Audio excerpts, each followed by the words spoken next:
Normally, I review locomotive add-ons when it comes to TS Classic, but today's topic is something different in the form of a route.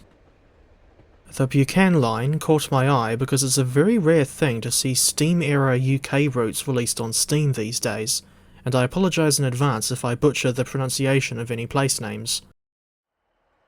As much as I like Scotland, I'm not all that familiar with the place, especially since the closest I got to it in real life was the city of Carlisle, in England.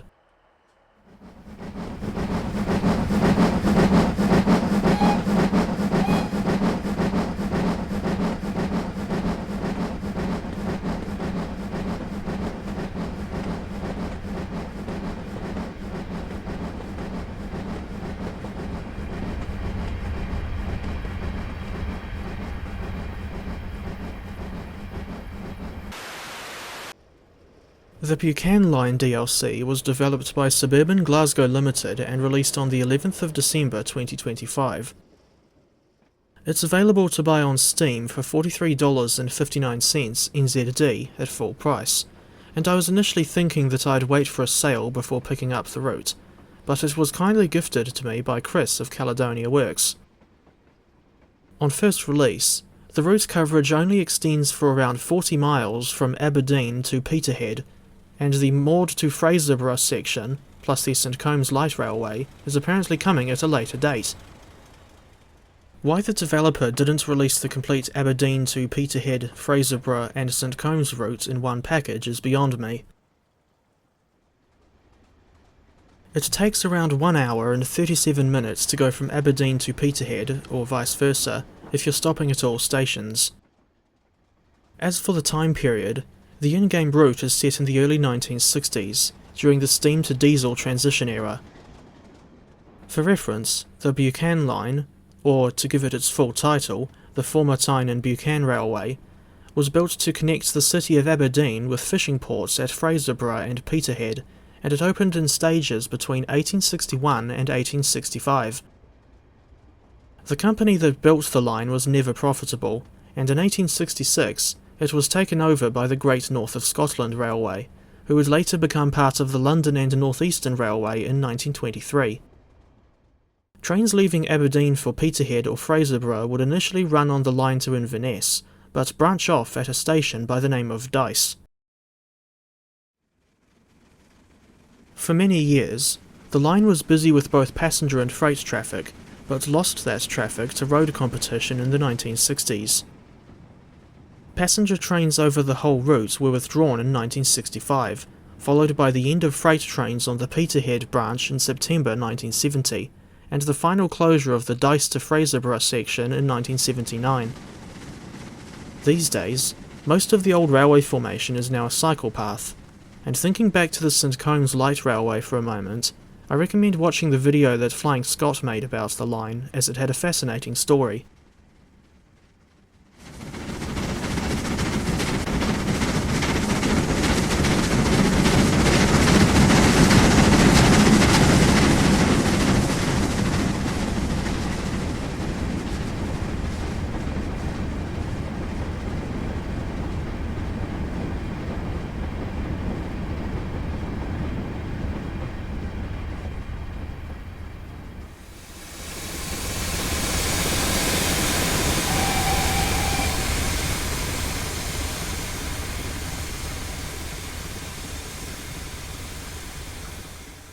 Something I noticed at Peterhead was the lack of a run-round loop anywhere in the yard.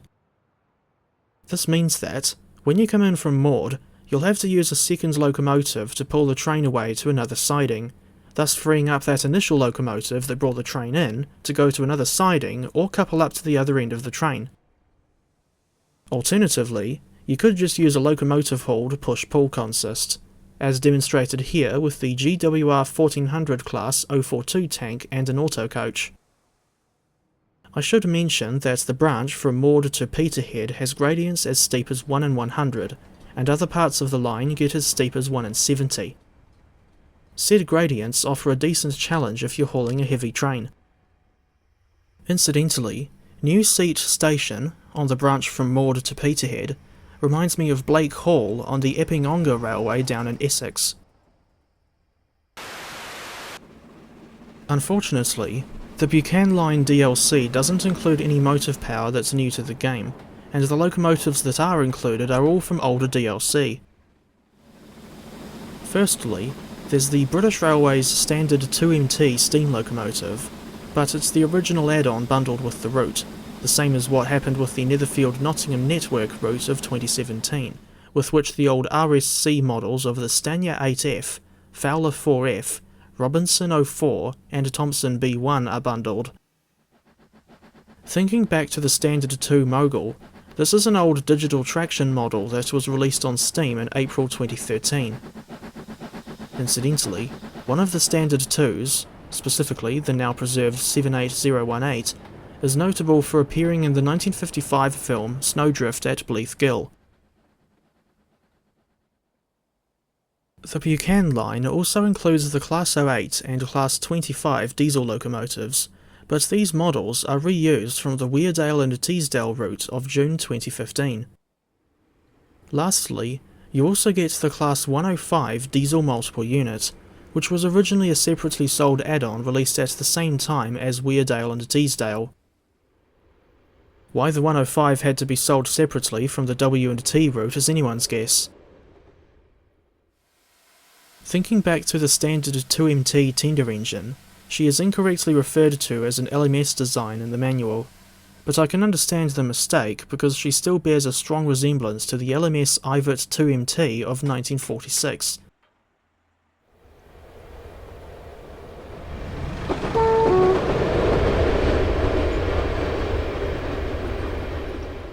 It would be nice to get a new version of the Class 25 in TS, ideally done to the same standard as the Class 37 from Armstrong Powerhouse.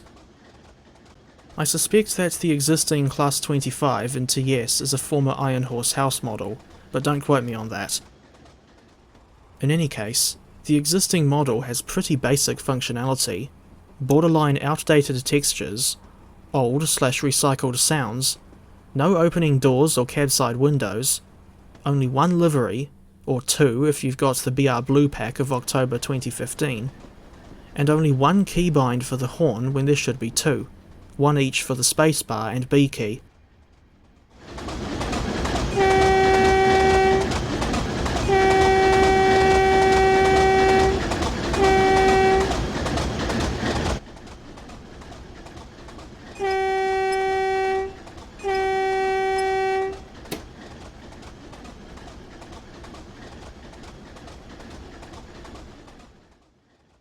At least you can screw around with the 4-digit headcode box.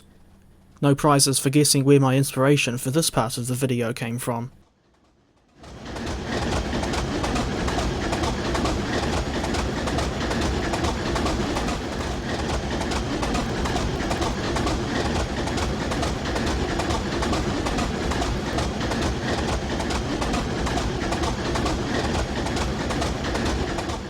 I recall seeing the Linear D40 class 440 on Caledonia Works' list of future DLC, so we'll eventually have at least one GNOSR locomotive in the game. Speaking of CW, and based on old photographs that I found, the BR standard 4MT class 264 tank is a suitable engine to run on the Buchan Line, and Kris also has the LMS Ivert 2MT and Linear F4 class 242 tank on his future DLC list. I brought up the 2MT and F4 because they would be appropriate for the St Combs line, provided that they both come with a cowcatcher equipped variant.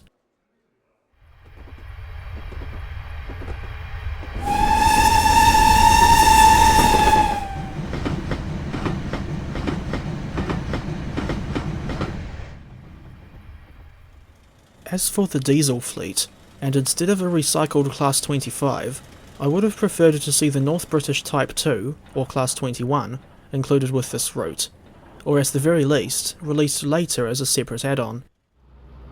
As far as I know, the closest we've ever got to a Class 21 in TS is the Class 29 model that Iron Horse House made ages ago, and this model hasn't aged well at all. Thinking back to the Class 105, she is virtually unchanged from her original 2015 release. the only change I noticed being the presence of destination options specific to northeast Scotland on this newer version. One of the destination options is Turriff, a town whose name I only recognise from the story of Turricu, as discussed by the technical difficulties in a hilarious episode of Citation Needed.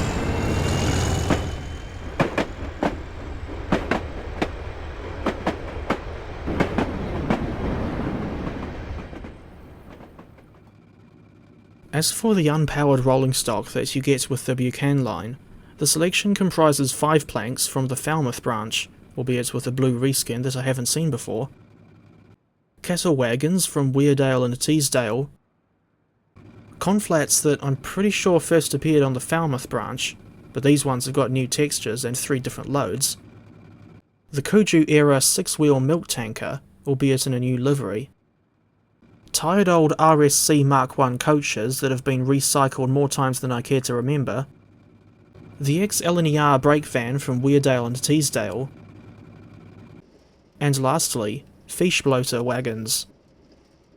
These fish bloaters are the same ones that originally came with the Riviera line in the 50s pack of September 2015, albeit with the GWR shirt button logo scrubbed off and the addition of a loading function of sorts. I recommend looking at the manual for more details about the freight transfer points. On the topic of loading and unloading, you can load creosote vans at various cargo cranes throughout the route, then unload the creosote vats at the Dice Creosote factory.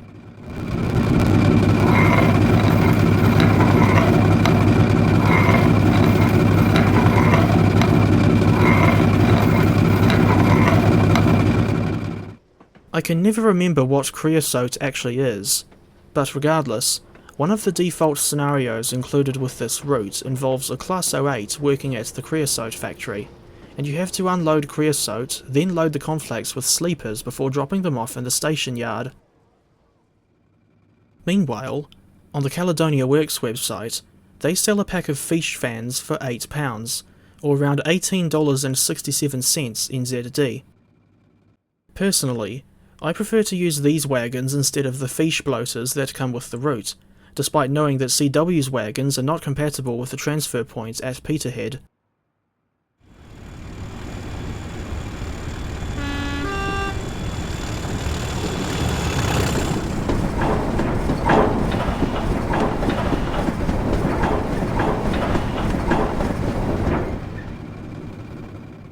Overall, I think the scenery is pretty good, but the distance scenery could be better at Peterhead. At present, you don't have to look far from the station to see the same building assets copied and pasted over and over again. From viaducts to signal boxes, water cranes, station buildings, and various other infrastructure, there's a healthy amount of custom assets throughout the route. However, there's something about the buildings made of stone that I don't like, but I just can't pick it. Quite bizarrely, the dockyards at Aberdeen were not included in this add-on, despite the fact that they were the destination for fish trains coming down from Fraserburgh and Peterhead.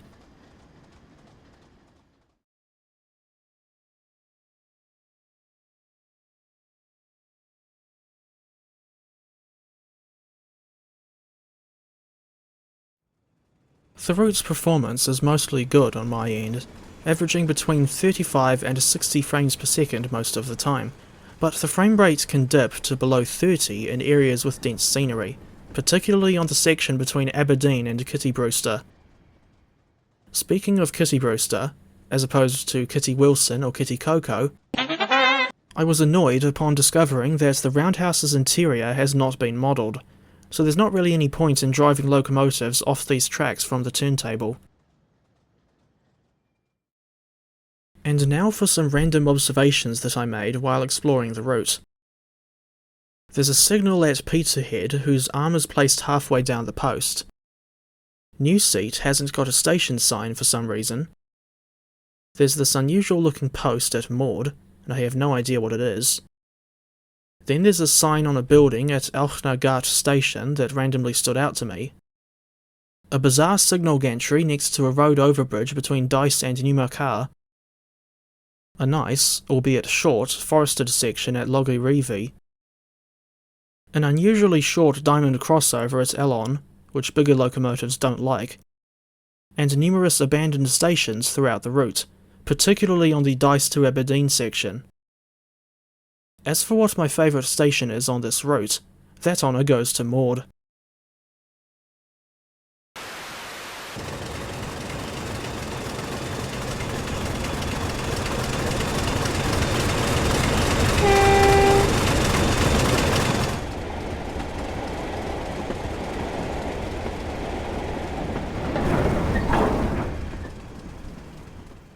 In closing, and to be honest, I have mixed thoughts on the Buchan Line Aberdeen to Peterhead route.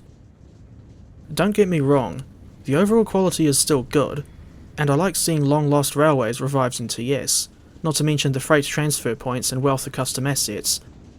But in all honesty, I'm disappointed in the absence of the full route to Fraserburgh and St Combs, not to mention the lag around Aberdeen and Kitty Brewster, and the lack of interior modelling for numerous depot buildings.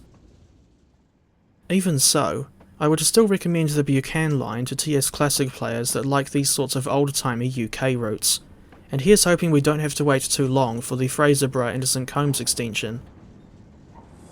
As for where I'd rate the route in its current state, I think I'll give it a 6.5 out of 10. And yes, that is the RS Railworks Class 08,